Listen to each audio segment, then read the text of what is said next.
We want to welcome Brent Dodge. He is a candidate for commissioner running on District 1. We're excited to have him here tonight. How's it going, Brent? Thank you. Appreciate you having me here. It's a great opportunity to get to visit with you, both of you. Yeah, So thank you. we're excited to have you.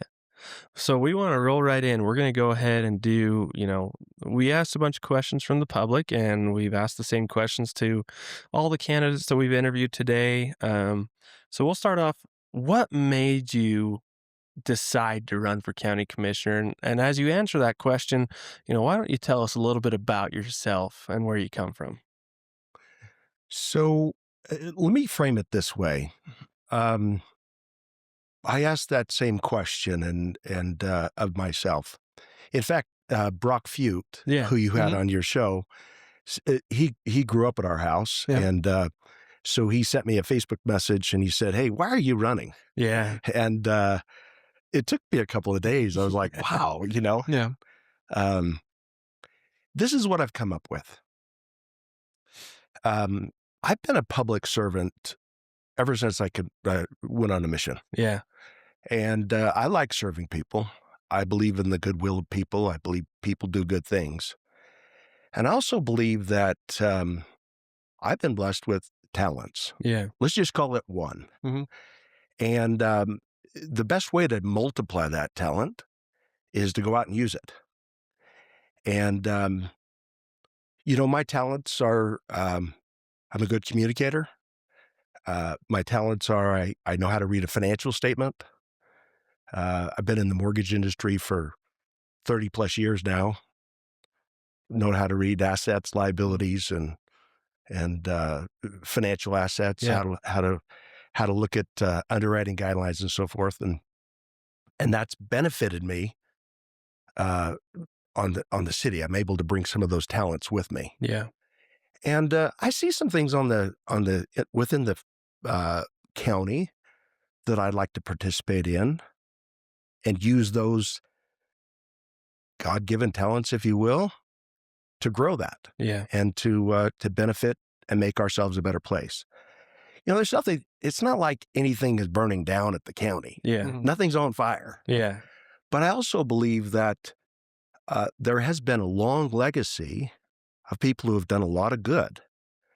And I want to stand on their shoulders Mhm.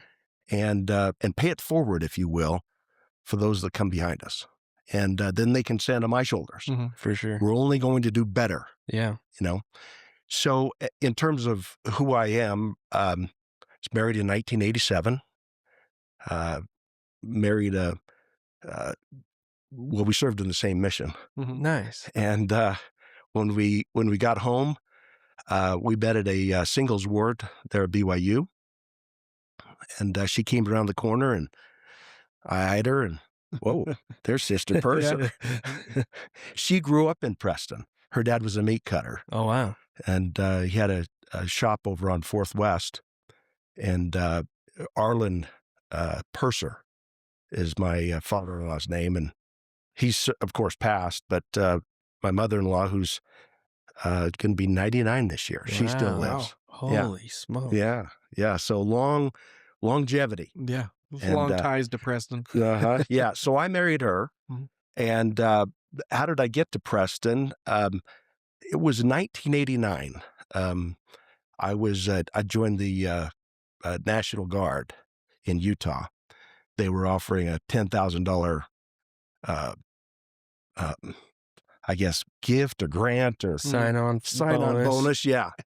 And we were poor. Oh, man, we had no money. And this seemed to catch our eye, and we thought, hey, we're going to do this. So we just had our oldest boy, Tyler. Mhm. And that summer I went to basic training out in Fort Leonard Wood, Missouri. And my wife and son, Patty, and my son, Tyler, moved home to Mom's house. And I went out to Missouri to basic training. And after basic training, of course, we went back to Salt Lake for school and stuff like that, to drill. And one time we were driving home, maybe 4 or 5 years later, and we were getting ready to buy our first home. And She said, "Well, where do you want to be? Where do we want to live?" And Mhm. now I had grew up in California. My dad was in the Navy, Yeah. so I'd grew up all over the place. And she said, "Do you want to go back to California?" I'm like, "No, I want to live in Preston." Yeah. She starts crying. She's like, "I don't want to be a farmer." Yeah. I'm like, "Well, you're in good hands because I don't know how to farm." Yeah. That's awesome. And so we ended up moving here to Preston and Yeah. bought our first home. Oh, cool. And it was about 30 years ago. Wow. Yeah, yeah. So we bought our first home over on 8th South, 90 West, 8th South was our first home, and I've loved it ever since. Um, Yeah. my first involvement in the community from there was I was a scoutmaster. Did that for about 10 years, and that was my favorite. It was my one of my favorite things that I was able to do in the community. Uh, Still, some of these young men that I see around town Mm. just were best of friends. Just love that time in my life. And anyway, we had 5 kids. We have 4 boys, 1 daughter. They're all married, have 9 grandchildren. I'm in the mortgage broker business, Yeah. um, and I help families accomplish the American dream of buying a home That's cool. through financing. Good for you. That's awesome. Well, we appreciate you telling us a little bit about yourself. Yeah. My pleasure. That's what this is about, getting people on here and understand, we got some questions here. Yeah. You want me to lead off with the first one? Yeah. Okay, one of them that we had submitted was growth is coming whether we want it to or not. What does smart growth look like to you for Franklin County? That's that is such an important question. Yeah. Let me frame it up like this. Uh, 6 years ago when I was elected to be a council Mhm. member, we hadn't looked at our comprehensive plan in over 10 years. Now, what a comprehensive plan is it's a vision document that basically spells out what do we see Preston looking like. Yeah. Yeah. At that time, uh, the the situation in our community had become such that our planning and zoning committee had basically it wasn't well organized. We had good people on there, and we had to appoint some others, but it really wasn't functioning the way that we had envisioned. Mhm. And the first chairman was Fred Tittenser, and what he ended up doing was we ended up organizing this planning and zoning, and they got they took some classes from different. I wouldn't say classes, but maybe a Zoom call Yeah. from different planners, both in Utah and Idaho, and got up to speed. And then we began to craft this comprehensive plan of the tenets of what we thought Preston City should look like. Yeah. We really got ahead of it. Yeah. And kind of we talked about our agriculture. We talked Yeah. about, growth. We talked about our resources. Do we have water? Do we have sewer? Do we have the infrastructure and roads and those kinds of things? Yeah. And then we began to put this plan together. Not only and it came organically, basically from the planning and zoning. Yeah. There's some very smart people on there For sure. and very thoughtful people, and I take no credit for that. What I would say is that because of their feedback, and these are all members of our community, by Yeah. the way. They put this plan together, very thoughtful, made a recommendation to the city, and then after 10 years of not knowing what direction we were Mhm. headed, we had a comprehensive plan Yeah. that we could work from. Yeah. And so we talk about growth, and really all the growth that we've had is really, I could tie it back to that comprehensive plan. Yeah. Because what that allowed us to do is to say, hey, listen, do we what is our take on multifamily housing? Mhm. What is our take on high density? What's our take on, a large subdivision? Oh, well, our document says we better test for water to make sure Yeah. we have the capacity. Yeah. Oh, what's our take on, do we have, how are we going to use the the school system? Are they ready for it? Is the fire department ready for it? Those kinds of things. So, first of all, my take on growth is we have on the county side. Uh, I think we need to really take a close look at our comprehensive plan. Where does our county want to go? Yeah.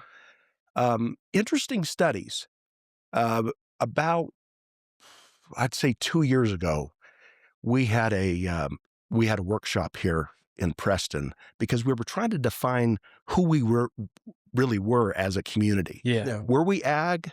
Yeah. Are we a bedroom community? Yeah. Who are we? When you think about it, you say, well, what community has 4 or 5 banks Mhm. and a gas station on every corner? Mhm. Yeah. And is that what ag looks like? Yeah. Is that what ag looks like when the grain growers takes Mhm. their business out of town? That was Yeah. a shock for everybody. Yeah. And so in there lies some new territory where I think we need to define, preserve the ag way of life, but yet there's a lot of families like myself, like you, Mhm. that are not necessarily, you don't own a lot of land, you're Yeah. not farming directly, but you still like that lifestyle. You still like to hang around it. Yeah. And I think that there can be a balancing act Yeah. between that and, making our community a home for all of us. Yeah. But I don't see it as, living up in Big Sky, Montana, Right. where it's Yeah. all that we see is ag. I don't. Those days are gone. Yeah. Yeah. But in terms of, I read an interesting article just recently, or not article, but a report. I think it was in the county minutes where they were talking about, density in the county. Mhm. And if I remember right, it was like, okay, what is considered density? Do we put a house, allow them to build on 1 acre, 5 acres, 25 acres?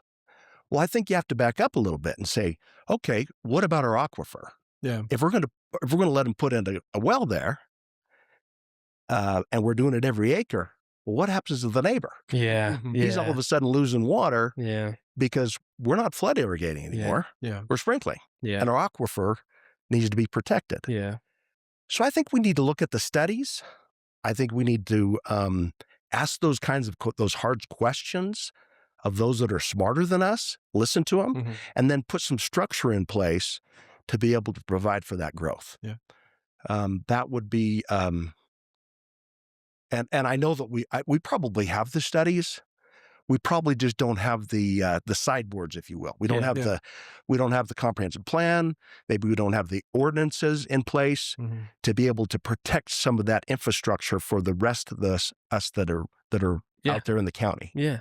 So Well, you're on top of the game because I think you just did a 2-for-1 there. Yeah, I was just looking at this next question we've got. You kind of nailed the second question, or the third question, I guess, of the day. Yeah, the next I question. don't even know what that question is, but I'm waiting to hear it. Yeah, the next question was, ag has always been the backbone of Franklin County. In your mind, is Franklin County holding on to ag attitude or morphing into a suburbia?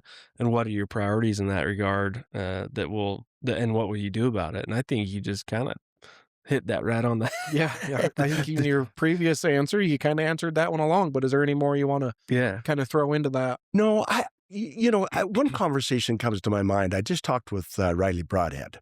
He Mhm. called me after the meeting on the fences, Yeah. and he wanted to know my take. I love that kid. He has such enthusiasm for life, Yeah. and because he's a rancher. He wants to be a Mhm. rancher, Yeah. and he loves ag. And and for someone like that, I'm all in. Mhm. That's your dream. Yeah. I mean, everybody, it's not hard to tell that Vance and his family raised those boys to work. Yeah. And that's how they want to raise their family. And I want them to raise their family that way. Yeah. And at the same time, we have this, we also have to deal with growth, Yeah. people that are wanting to move in. And somehow we've got to balance that. And the only way that I can come up with is what we've done at the city, and that is to all agree on a comprehensive plan. Mhm. And we've done that by getting public input. Mm-hmm. Our planning and zoning has put that together. Then we've adopted it as a city council.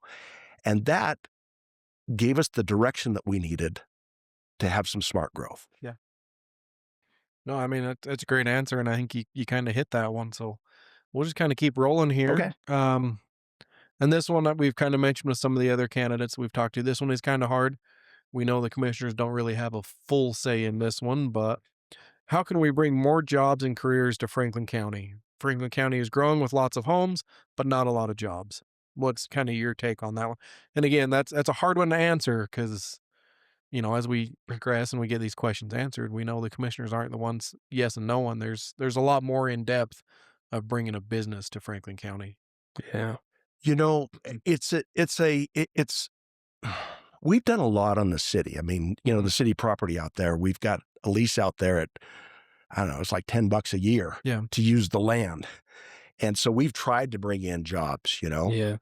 I would just say that one thing. The other thing is interesting is because, we want to bring in jobs, and at the same time, the median income is $61,000 in this county. Yeah. Mhm.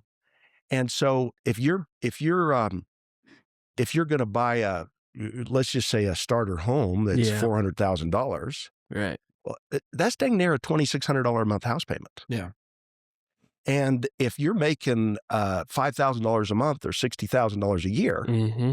that's your house payment alone is 55% of your monthly payment. Yeah. Yeah. So you say to yourself, okay, well, that's not going to work. Yeah. So it's rather than just okay, I got it. I know how to solve this problem. Mm-hmm. It's complex. It has to do with housing. It has to do with a workforce. It has to do with infrastructure. It has to do with, do we have the resources that we can bring our children back? Do we have the infrastructure is what I was saying. Go back to that question because I there was an idea that I had. I wanted to address it fully. Maybe just run that past me again. Yeah. So how can you bring more jobs and careers to Franklin County? Franklin County is growing with a lot of homes, but not a lot of jobs. Yeah, I remember early on in the city council, the previous administration, what they had done is give some tax breaks to the businesses. Yeah. And try to get them to come in. Yeah. In fact, is it PTI? Yeah. PTI. Yeah, PTI had asked us. I met with him when he was getting ready to come into town, and he had asked the council, "Hey, are there opportunities for some tax breaks? It would make us, even want to come here more." Yeah. Yeah. And when you start talking about giving tax breaks to an entity to come into town, what that means is that all the other residents or the taxpayers are supplementing that private entity. Because all the money goes into one big fund. Is that you got to go? You got to fire? No, I'm you're waiting good. to see You're what it good. is. You're good. You can keep rolling. We're All of a good. sudden I'm like, that means fire, I think. That is a fire page. We'll see what's going on first. Go ahead. Sorry and to keep interrupt. rolling. Yeah, you're no good. problem. So in other words, the definition of a municipality is we share all of the resources together. Yeah. All of our tax dollars go into there. So if all of a sudden we decide, okay, this sounds like a good business to come in town. Yeah. We're going to give you a tax break. Yeah. Well, what does that mean for all the other taxpayers, the Trails West, Yeah. the businesses that are all up and down Maine? Yeah. All of a sudden, they're supplementing Right. another private entity to come in and so all those different angles you can look at. I'm not sure I have a good answer for that. Yeah. I'm not sure any of us have a good answer for that. It's a tough Yeah, question. that's one that, I mean, you bring a new insight into it that maybe people haven't thought about. So it's a good conversation to have, and I mean, you're open and honest about it. I, You I gave will us tell your you opinion. this. I will tell you this. One of the, the city, in terms of their secret weapon, if you will, Yeah. we have a secret weapon at the city, and I would bring that forward to the county if elected. Is one of the things that we did is we hired Sean Alverson, Mm-hmm. and his role is economic development. Yeah.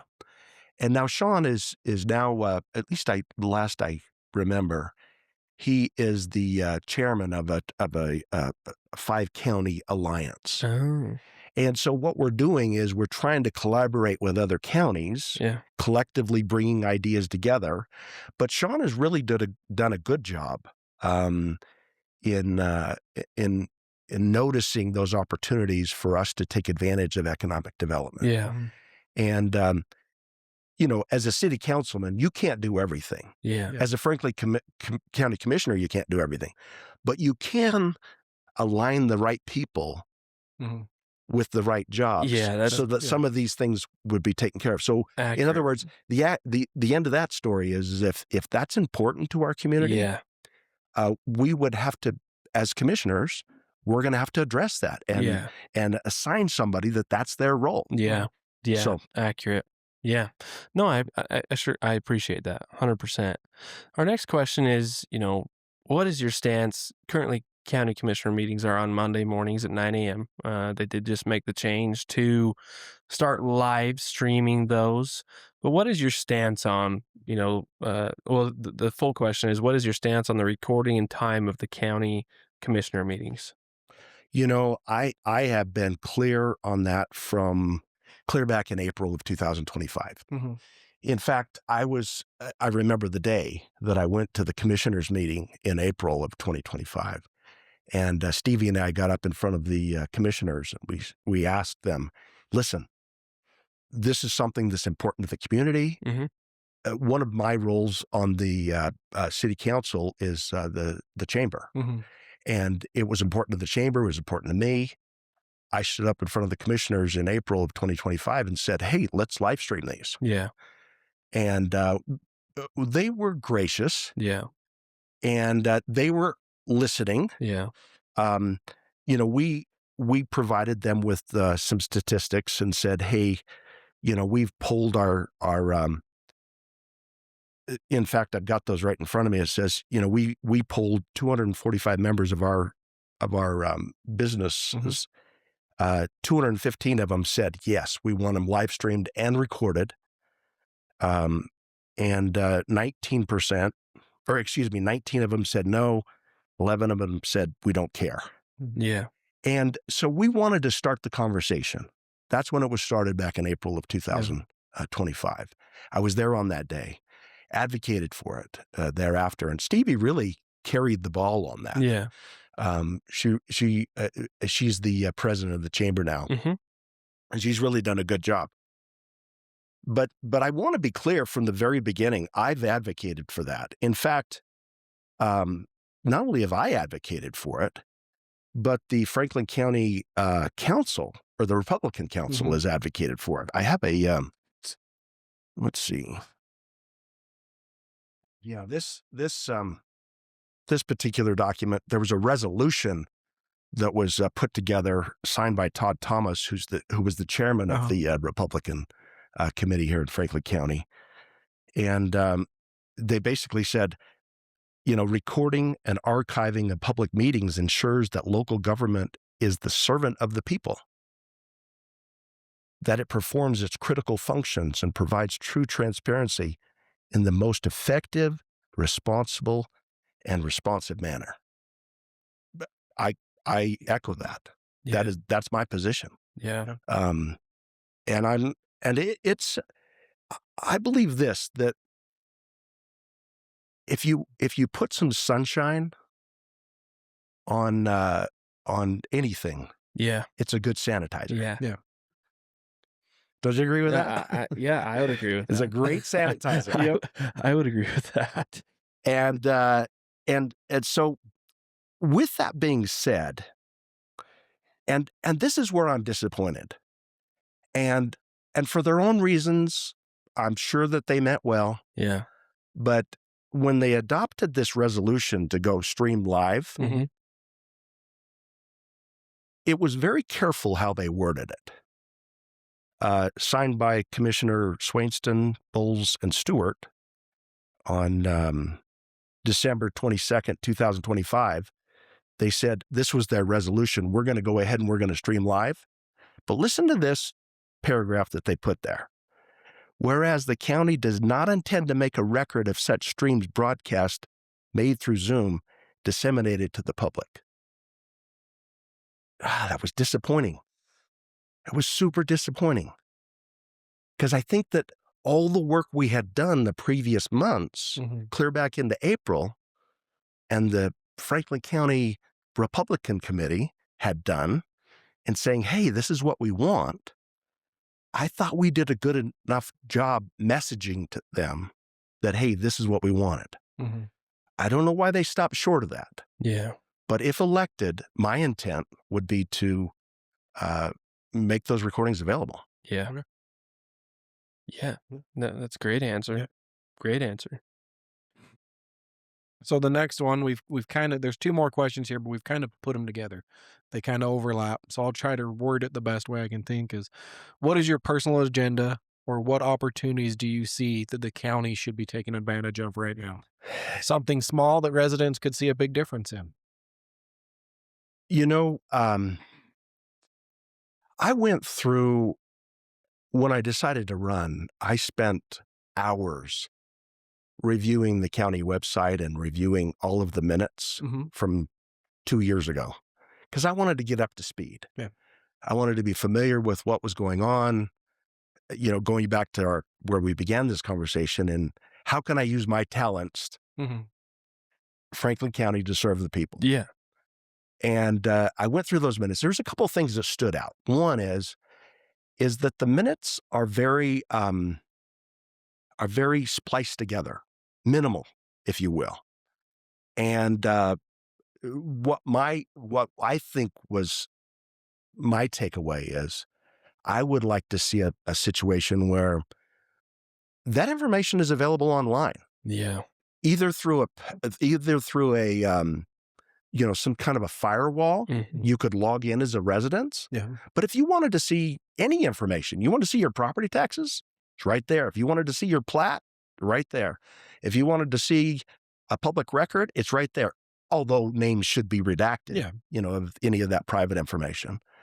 If you want to see what packet that the commissioners had that they were working with in terms of the herd district, what the committee minutes were all about, click of the button. Everything can be in the cloud nowadays. Yeah. And that can be done relatively inexpensive. Yeah. Yeah.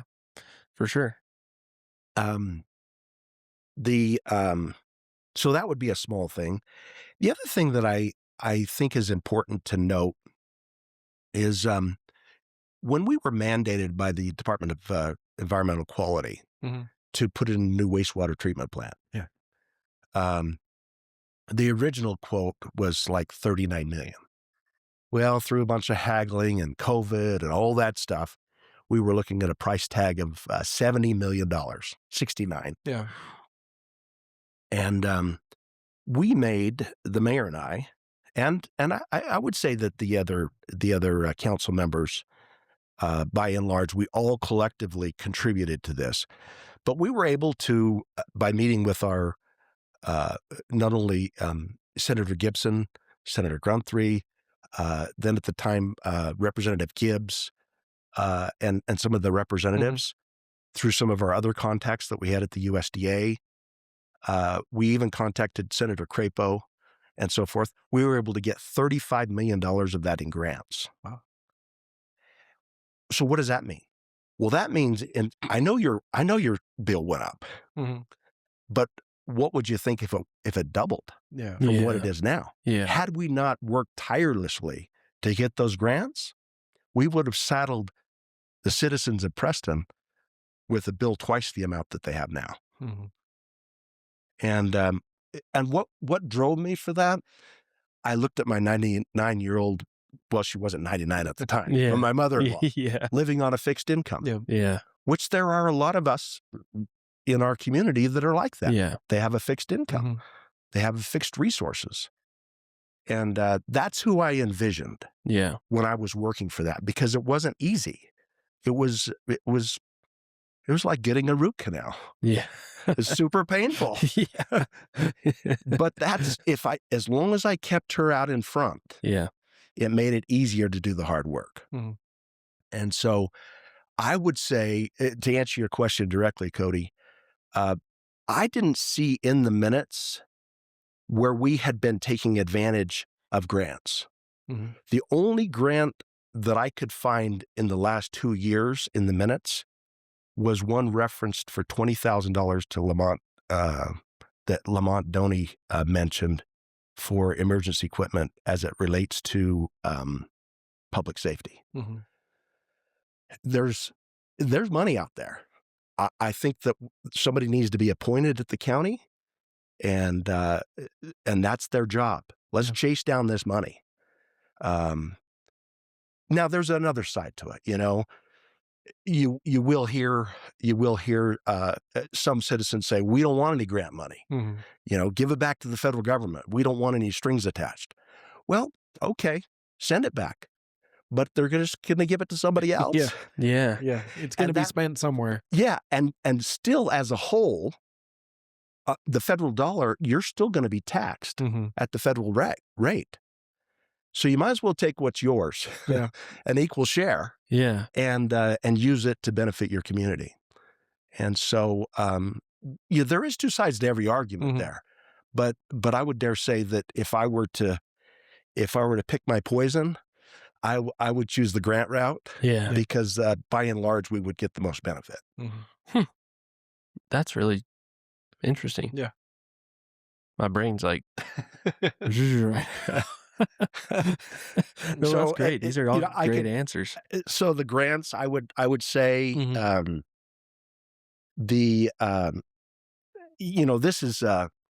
this is not a smoking gun, No, but but there is a particular subject I do think that is important to look up. When I was going through the minutes, and I sent a public records request to Clerk Larson asking for some more information, but I noticed that in the minutes from our county meeting, in fact, this is the letter that I wrote to Clerk Camille. I said, I noticed in May and June of 2025 minutes that the ambulance hadn't been billing for quite a while. That's a lot of potential lost revenue, and I want to understand how much and where things stand now. Mhm. Because apparently, and since then, they've entered into a contract with Gold Cross Billing. But I want to know what happened before that. I want to know how much lost revenue there is. And is that, do we have a handle on this now? Because that would be one of my responsibilities. Mhm. And I would take that very seriously. I'd say, I really want to dig into this. I want to uncover this. Let's peel back the onion a little bit. Yeah. Find out, do we have some lost revenue? Where is that lost revenue? Did we recover it? How's the billing currently going?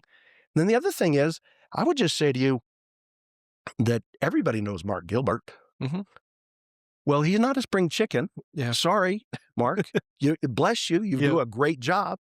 We love you. Everybody knows you serve the county relentlessly and without any fanfare. But we need somebody to. Somebody said to me one time, I was serving in a church calling, and they said, the quickest way to get released? I'm like, no. They're like, train your replacement.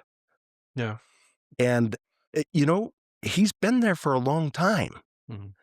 And he's, in fact, not, maybe it's been a year or something like that. I was out on a ride along with Paul Loveday. And just to show you to give a sense of how badly our ambulance needs staff and people to serve, is Paul Loveday and I actually responded because there was a gentleman who had been in his bed for 2 days and couldn't get out. Mhm. And the ones that did respond were some young females not strong enough to lift him out of this room. So we responded as a city to go help and assist that. But I think there needs to be some redundancy in the ambulance. I don't know what that looks like. I don't know what that conversation is all about. I just know that we need to have it. Yeah. And I'm willing to, again, I believe I have some talents. I have some abilities. Yeah. I have some strengths there that I think I have the wherewithal to take a look at that and make some decisions and make a plan and put it in place. Yeah. Well, we really appreciate your honest answers there, Brent. We've got one more questions here for you that you've touched on and told us about your talents. So, what strengths do you bring to the role of county commissioner? And I mean, you touched on your talents there, and we appreciate that and the honesty here. But we'll finish off with that question. And Yeah. So I love the idea of having a learner mentality.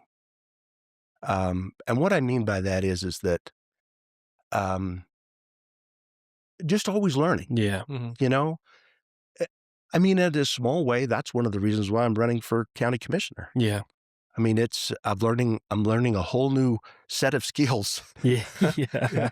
yeah, And talk about this putting yourself in a situation. All of us can kind of get in this situation where we're in homeostasis, where everything is just okay. yeah, I'm in the point of my career where I could retire. yeah, All of our kids are moved out of the house. I have a good business. I'm at the age where things are okay. I love to ride. I love to cycle. Maybe Yeah. you've seen me out riding Yeah. my bike all last summer.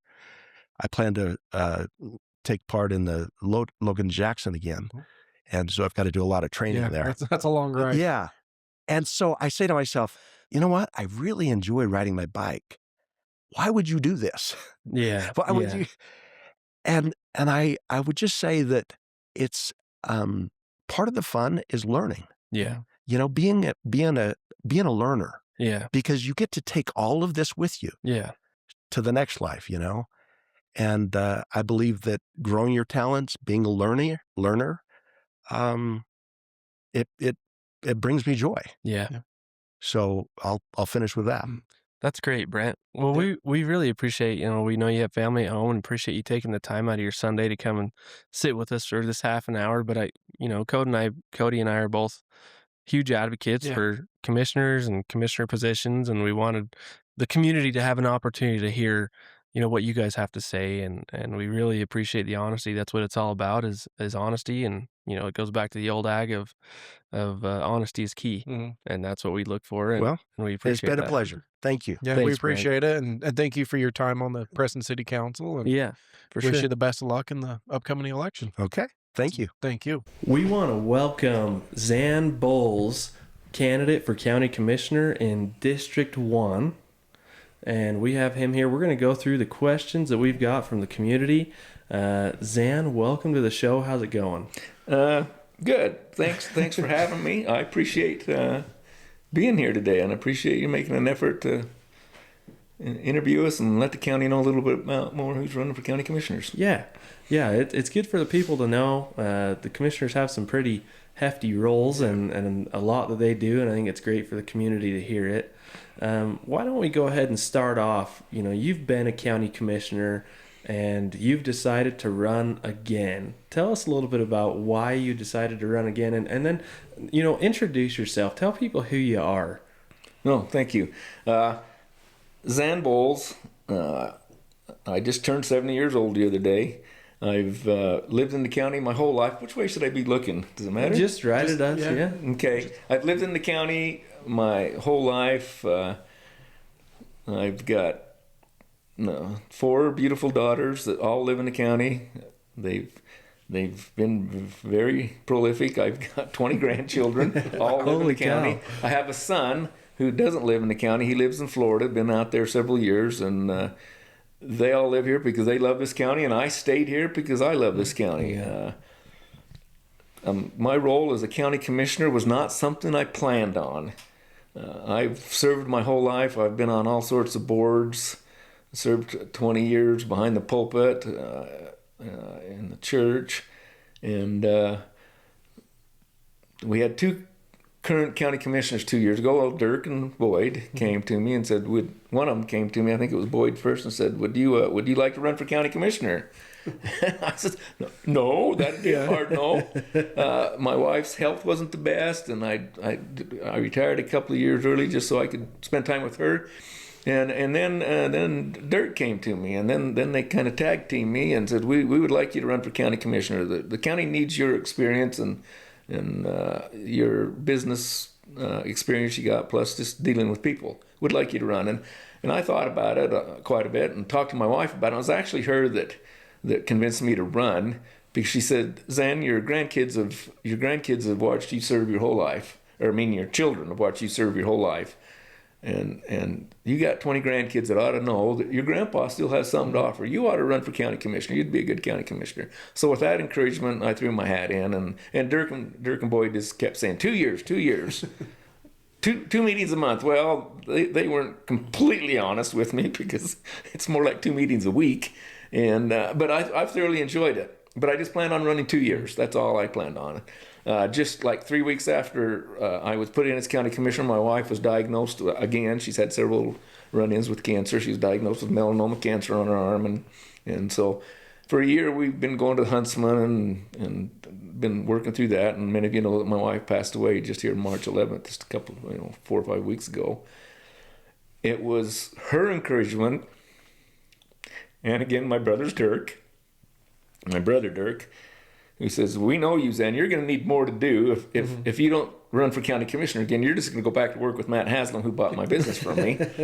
And so I decided, and I've enjoyed the county commissioner's job. I enjoy the men I work with and the women in there. We got a good working relationship, and I've enjoyed it. My head hasn't been 100% in it, because we've been down to Huntsman all year dealing with cancer. And I've missed one county commissioner meeting that I'm aware of. I miss very few meetings. I've been able to juggle that. But I, as I put on one of my videos, I feel like I've been an apprentice county commissioner. I'm ready to move in to be the journeyman stage. I've learned the ropes. County can get their money's worth now from me, because not like I haven't been doing anything. I hope we get a chance to talk about some of the things I'm doing and have done. But that's my story. Yeah, I'm ready for another 4 years.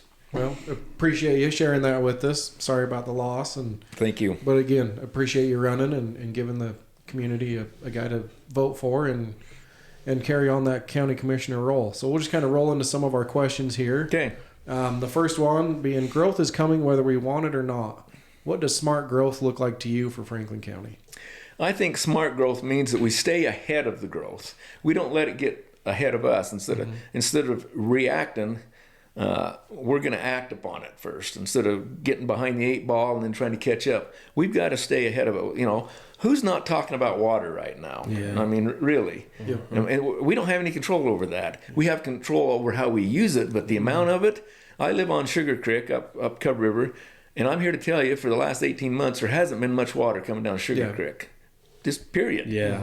And so these are the kind of things. There's a limited amount of infrastructure, and our infrastructure continues to grow and get bigger and better. But smart growth is being able to realize what infrastructure we got to support the growth that we now have and what is out in the future. I mean, making decisions for right now is not that hard. I mean, we can make decisions for now and a week out. What we need to do is we need to look into the past. We can't change the past, but we need to look into it, learn from it, and then deal with what we're dealing with today. But the hard decisions are those that are out there 10, 15, 20, 40 years from now. And we make a lot of decisions that's going to impact our children, grandchildren, great-grandchildren. Smart growth means that we're going to make it so they still have a rural community, because that's basically why we live here, for the outdoor experience this is. We live here because maybe some of us was born and raised here and we never wanted to leave. Maybe a lot of people are drawn to this area because of its wilderness settings. And, 15 minutes from where we're sitting right here, you can be on a snowmobile, you can be on a horseback, you can be on skis, cross-country skis, just ATVs, a wide variety of things. Smart growth is keeping that stuff all available to us, but yet knowing that we're growing. We're 16,000 people. I think the year 2030, I think they're projecting we're going to be 19,000 Wow. in this county. We're one of the fastest growing counties in the state of Idaho. I think we're the third fastest growing county in the state of Idaho right now, and so we can't let it get ahead of us. Yeah. We gotta control that. Smart growth. Yeah. No, Buzzword. Yeah, It's a buzzword. Smart. It is. Smart is a buzzword. Yeah, I mean it's. Yeah. I've lived in Franklin County for 7 years now, and just the growth in the past 7 years is just Incredible. it is. It truly is, and you continue to see it. I mean, you drive down and you see new developments, left and right. People are coming, and there's probably a lot. I know there's a lot of people out there that don't love growth, but I mean that's part of life. That's Probably of the 20 grandkids, I had 2 married here a couple of last summer. Both of them want to live here. Yeah. In the valley. I want them to have a place to live here in the valley. yeah. So, I like that. That's great. So our next one, talking about the growth of Franklin County and stuff like that, we had a question that came in that says, ag has always been the backbone of Franklin County. In your mind, is Franklin County holding on to an ag attitude, or are we morphing into more of a suburbia? And what are your priorities, or what will you do in that regard? I think that we want to keep that ag background. Now, the dynamics of that have changed. I've been in the dairy equipment business my whole life. And when I started it back in, I can't even remember. I was just barely married, and I've been married 48 years. And so I've been in the business 48 years. Mm-hmm.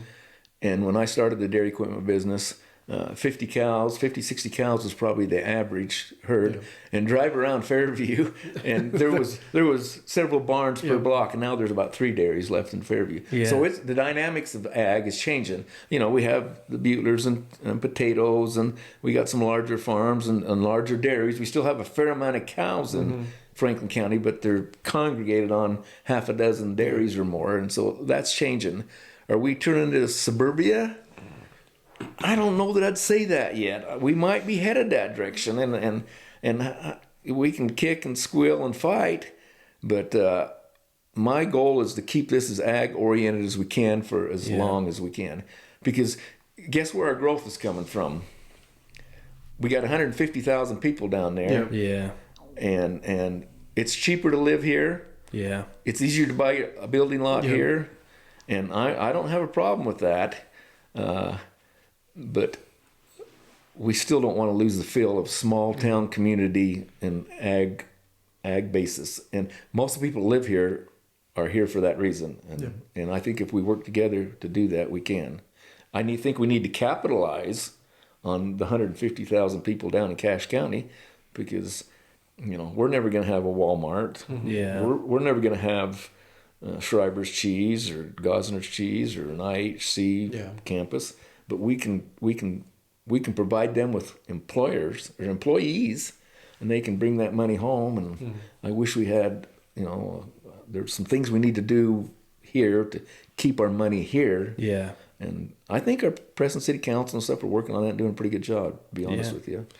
Yeah, like you say, you talk about people in growth and ag. I mean, obviously, Cody and I, we have ag careers. I mean, we're ag backgrounds. Yeah, and that's what we do for a job. So we both absolutely love ag. But I mean, you look at the other perspectives of like our schools and our school sports and things like that. I mean, more and more kids want to do sports, and the more people you bring in, you get more athletic kids that could help our schools, and more opportunities and things like that in the school aspect too. And things like that. So, no, I like that a lot. Yeah. So this next one we kind of brought up with the previous 2 on the podcast. It's kind of a hard one to answer, but it was a question asked by the community, so we're going to bring it up. How can we bring more jobs and careers to Franklin County? Franklin County's grown with a lot of homes, not a lot of jobs. That is a tough one. Yeah. How do we get business into the county and keep it kind of ag related? And it's just gonna. I'm not so sure we shouldn't develop a little bit more of a working relationship with Cache County, and enjoy maybe some of the resources that they have too, and maybe we could bring some outreach programs or something like that. But like I say, we have limited resources here, and to invite big businesses, I don't think we're going to get them. But we should do everything in our power we can to, like, what's this new one out here on the end of town? PTI. PTI. Yep. You know, love that kind of stuff. Trails West, Yeah. you know, love that kind of stuff. Ron Keller Tires and Valley Implements, you know. Yeah. That kind of stuff all day long, and we ought to structure our tax bases and even maybe property taxes and stuff for a fledgling business to come in and give them a break, to encourage them to come in and set up and start. Are we ever going to have the large production facilities that Cache County's got? Probably not. Yeah. But the smaller ones, you know, we ought to encourage them. And like you said, that was a tough question to answer. It is. A lot of it depends on water, and I mean, so many things that are outside of the commissioner's control. Yeah.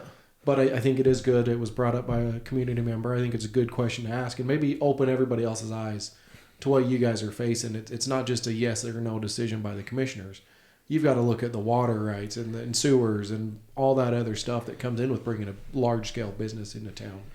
You know, one of the things that surprised me about being a commissioner, and I didn't even begin to comprehend the scope of things that we have to cover. And that's why I say, and Robert and Zach will agree with me, it takes 2 years. Yeah. It takes 2 years to get your feet under you. I'm not saying that I've been ineffective, but there's a wide array of things that we deal with on a weekly basis, and to go into it and say, oh yeah, I got it figured out in 3 months. It's not going to happen. And that kind of ties into the reason Cam and I decided to bring you guys on, is maybe to open the eyes to the people and know that there is more to the county commissioner seat besides just sitting there twice a month and saying yes or no on things. That's the smallest part of the job. Yeah, I mean, you've got a large scale, minuscule part of the job is the county commissioner meetings. You're just seeing the very tip of the iceberg. There's a lot that goes on underneath that. Yeah. Yeah. Well, you talk about more businesses and more jobs, and you know, it'd be great to have local jobs and stuff here. I know, but you know, it comes down to the more businesses you have in, the more traffic we get here. And then can our county roads, can our roads sustain that much traffic, or do we have to start dumping a bunch of more money into expanding roads and widening roads? And do we want a bunch of jobs in Franklin County, or do we want, you know, more of your rural field, you know? Yeah. We speaking of roads, and I'm not over the road department, and hats off to our road department. They're fantastic. We got 80 miles of gravel roads, and we probably have, half a dozen requests a year of people coming in that live on gravel roads that would like pavement, and we would love to pave every road in Franklin County if we could. Yeah. But guess what? You know, we just haven't got that kind of income. Yeah. You know, that takes money, and we would love to do that, and we have a strategic plan to do that, but it's just a piece at a time. Yeah. It Baby takes steps. time to do all these big projects. Takes time. And resources. Yeah. If Which you went to the translated county means guys money. and said, go pave every one of these roads, forget about everything else, they're going to fall behind on other stuff. It's just a balancing act. That's like in life and in being a father or whatever. It's just finding a balance, something you're comfortable with, and try to do the best you can. Yeah.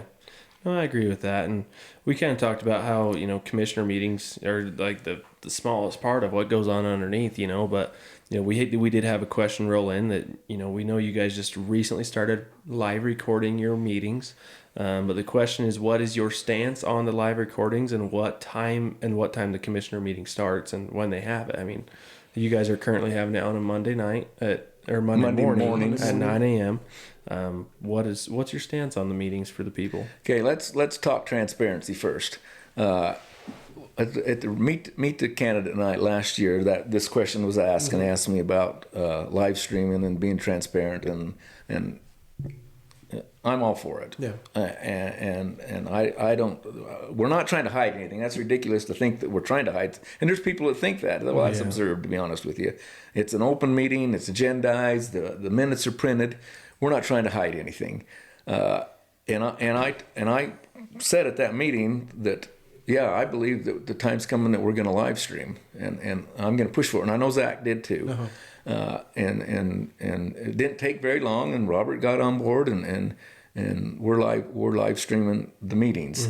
Now you got to remember that in that room there sits 5 of us, and we have a fantastic working relationship between the 5 of us. If I wasn't nominated, if I don't get reelected, I'm still going to consider the other 4 of those, Camille Larson, the woman, and to be friends. We just have that kind of working relationship.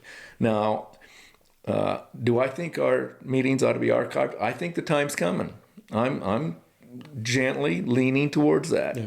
I'm not willing to blow up my relationships with anybody in that room over this deal, because I just checked 2 weeks ago. Generally, we have 10 to 12 to 14 people watching it. 4 to 6 of them are in the courthouse that are watching it. This isn't a big deal. It's a big deal to be transparent, but there's not. Most of the time, I think people watch it and think this is really kind of boring, and most of the time they really are kind of boring. But no, I am 100% for, and I'll go on the record to say that I think at some point we'll archive them, and I'm going to lean into that just a little bit, just like I leaned into let's get these things live streamed. Now the meeting times, we've never really discussed that much, but if you've ever been to a county commissioners meeting and see the people that come in, most of them are professionals that are working a 9 to 5 job, and I don't know how many of those people would want to come in at 6 o'clock at night. Yeah. Especially when they're coming from Pocatello and Boise, and insurance people from down in Logan. So we just, again, it's a balancing act. Yeah. And it's been a while since we addressed that, and maybe we ought to address that and see. But I think if we're live streaming and we're archiving it, that's going to help take some of that. A little of that pressure off. I personally like the 8 o'clock Monday or the 9 o'clock Monday morning meetings. It seems to work good. Well, and we have a lot of people from out of town that attend the meetings, and I think that number would be less if we went 6 o'clock. Yeah. Well, and I think that's great for people that are listening. I mean, how many of them thought about the insurance guys coming in? I know I haven't. Yeah. And I have attended some of the meetings, and I do watch them if I'm not there, but yeah, I've never thought, well, they've got to bring this guy down from Boise. Yeah. He's not going to want to drive down, stay here till a 7, 8 o'clock meeting, have to stay the night in local, and drive back up to Boise. We have a lot of virtual meetings during some of our lawyers and planners and engineers. We have a virtual meeting with them, and they come up on the board. How many of them are going to want to stay after? And is there an after hours charge? Yeah. When you start doing that with them, is that the best use of taxpayers' money? Schedule one. They're expensive enough as it is. That's great insight on that question. I think a lot of people listening, I think they'll definitely gain some knowledge off of that one. Yeah. So the next one we've got is, what opportunities do you see right now the county should be taking advantage of? The next question, we've kind of tied these two together the last little bit. What's your personal agenda? I'm not saying you're coming in with just a mindset, but what can you see as far as the county should be taking advantage of that the residents could see a difference in? Let me reword that maybe. What's some of my concerns right now with the county, and something that we need to maybe take advantage of it? I'm over the Ambulance Association, and our Ambulance Association takes upwards of 800 calls a year. This is a volunteer organization. Now, when I say volunteer, it doesn't mean they're working their 9 to 5 jobs. They get paid when they're on the ambulance. Yeah. They're getting paid, but to ask a volunteer organization to take 800 calls a year plus, and like we've said several times already, the county's growing, and that number keeps going up. I would like to and one of the things that I've done, there's 2 things I've done with the Ambulance Association. One of them is that when I started, in order to belong to the Ambulance Association, you got to come in, you meet with the board, you get interviewed, and they decide whether they're going to let you go on probation and come and work with them. And it's a 6-month probationary period. And up until I started as commissioner, those probationary period people were not being paid. That was completely, unpaid service. And I said, that's just not. That's not going to happen on my watch. They're providing a body, they're providing help, maybe they're just helping lift. And I mean, a lot of calls, they need bodies to help get people. A lot of them are fall downs. Yep. They need people. And so we started paying those. Those people are being paid right out the door. The second thing that we're just getting rolling pretty good right now is we are now have Gold Cross ambulance do our billing for us, and so that's lightening up the two women that are in the office a good share of the week. That lightens their load because now they've got other things they can do, and we're undermanned most of the time in the ambulance association, so that's helped loosen that. My goal is to get to where we're hiring. We have hired a full-time ambulance crew for during the week. Let the volunteers pick up the nights and weekends. And believe me, I've spent a lot of time in hospitals this last year. And I always ask, whenever I run into anybody that has any association with our ambulance, how's the Franklin County ambulance crew? They always get high marks. I have not had anybody say anything derogatory about our ambulance crew. Hats off to them for being a volunteer organization and carrying the load that they carry, and still get high marks from the hospital emergency room people. And I've been in a lot of hospitals this last year, and I go down to the emergency rooms and I ask questions, and we get high marks. So that's one of my main concerns I have, is that we are reaching a point that we need to make some changes there. Yeah, I'm definitely on board with that. I mean, are there any, besides ambulance, on many other things, is there anything else you see in the community that, small, simple changes, even just, something that like would be a small change but would be a high magnified effect on the community? I'm over the Senior Citizen Center. They seem to always just be a hair underfunded, and I'm a firm believer that if we can't take care of our seniors, we're not much good as a society, And so and we're working on a couple of different ideas to help. We just got a grant and we signed contracts here just about 2 weeks. The last commissioners meeting, or maybe the commissioner meeting before that, awarded a contract to refreshen the Senior Citizen Center. And make the bathrooms ADA compliant and do some things like that. But there's that's one of the areas that I see that could use some more help. Yeah, is taking care of our seniors, and we got a couple of ideas that we're tossing around to see what we can do to help take care of the seniors, because we're all going to be there. Some of us are here already, but we're all going to be there, and we need to take care of our seniors. Yeah, and I'm going to go off on an olive branch here, but I just barely found out 2 years ago all the fundraisers that, the senior center does. They do the Navajo tacos once a week, and during Christmas and Thanksgiving, I've bought crab dip from them and rolls and pies and rolls, so all is much needed resources. Yeah, that's income that's much needed.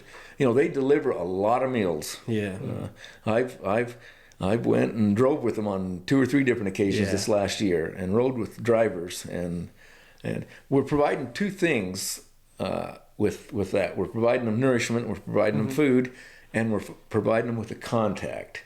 Sometimes that's the only contact they have is 2 or 3 times a week.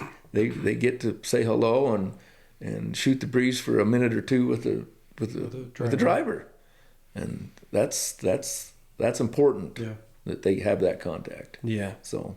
Yeah, I agree. And for those people that don't know about the senior citizen, look into it a little bit more, because they do a lot. They do a lot for the community. Yeah, they run on a shoestring budget, and we supplement the budget. And I don't have a minute's heartburn over that. Yeah, for sure. So, Zan, what strength do you bring to the role of a commissioner? I mean, what are you bringing to the table for the community? Experience. Yeah.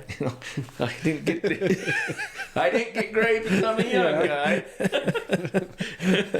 I've dealt with the public my whole life. Yeah. And I've enjoyed it. Yeah. I'm generally optimistic. If we've been in the dairy equipment business and morphed into electricians also. Matt Haslam's bought the business from me. I'm not scared of confronting a problem. Yeah. I don't go into it to bully my way through it. I go into it. I learned from a hard-lived experience as a young man years and years ago that there's two sides to every story. Sometimes there's two or three sides. Yeah. And so I want to hear them all. Yeah. And then we'll make a decision together. We'll decide, and we'll go forward from that point. I've had 40-some years of dealing with the public, and generally speaking, it's been a good experience. Every now and again, you run into something that's difficult. Yeah. But and I don't go into a problem knowing that we got a problem. Maybe somebody's concerned about the workmanship on the job, or the billing, or something's come up. I don't have a problem going to them and say, let's work this out. Yeah. And I'm not reactionary. I've just been able to develop that. I'm not reactionary. We'll if we have to go home and sleep on it overnight, talk about it, think about it, get back together, we'll resolve it. Yeah. I don't have any doubts that we can resolve it if there's a problem. And I don't mind communicating with people. I like to communicate with people, and I bring that experience. Yeah. I bring a lot of that experience with people because I've been doing it for 40 plus years. And so I think I bring a skill set that comes with experience, that comes with dealing with the public, and that comes with enjoying people, enjoying being around people. And I bring that to the county commissioner's job. Just like I enjoy the people that I work with and sit in that room every day and that sit in that courthouse every day. Most generally, I enjoy the people I'm around. Yeah. I look for the bright side. That's a great trait to have. Yeah. I like that. Yeah. Yeah. That's awesome. So There's enough ugly in the world. You don't need to create any. Yeah, that's true. So as we're kind of winding down here, Zan, we've kind of worked through our questions and everything. Is there anything else you want to throw out there to any of our listeners or anything before we kind of wrap up this portion of the podcast? You know, we meet on a 4-county level once a quarter with Oneida County and Caribou County and Bear Lake County, and we're very similar. We're rural counties, but and I'm not comparing us to them, but I feel like we are solid. Yeah. I mean, we are really solid in this county, and it's for one, it's employees. The employees in this county go above and beyond. It's just natural for them to want to serve. We got great employees. Another one, and I'm not blowing my own horn by no means, because I'm still an apprentice county commissioner. We've had good leadership, and do you know why we've had good leadership? Look at the average amount of time they spent. It's from 18 years. 6 years is a short term for a county commissioner. That means we've had continuity. That means that they've got out of the apprentice stage, they've learned the job, and they're journeymen, and they're doing they're serving the citizens. There's not a high turnover in county commissioners. There really isn't. Dirk served for 18 years. Boyd served for 12 or 14 years. Robert's going on, if he gets elected, he'll be going on 11 or 12 years. I think that's what, and we just live in a great place. Generally speaking, agriculture-related communities are tighter and look after each other better, and they're just better neighbors. Yeah. And that's because of where we live and the upbringing we've had from being in this county. And I just want to continue that. I just want to do my part. I have time. I couldn't say that for 45 years of my life. I didn't have time. Yeah. I now have time, and I can bring that experience to the table. Well, as a member of the community, I can appreciate that. Yeah. For sure. And we appreciate you taking time out of your day-to-day to come and sit with us and answer these questions. And, we just want to help get the word out there and have people understand what a commissioner does and who's out there trying to do it. Well, so. I like your name. Everyone has a story. Yeah. And I was grateful for the opportunity to tell a little bit of my story here today, and maybe the Franklin County residents will get to know me a little better. I feel like I know most of them, but I'm sure there's a lot of new move-ins, and the dynamics of the valley's changing a little bit. But I think with concentrated effort, we can still keep it a great place to live. Awesome. I agree. We appreciate you coming in, and thank you for the last 2 years as a commissioner. Best of luck to you on this upcoming election, and again, thanks for coming in and spending a day with us, Ed. Thank you.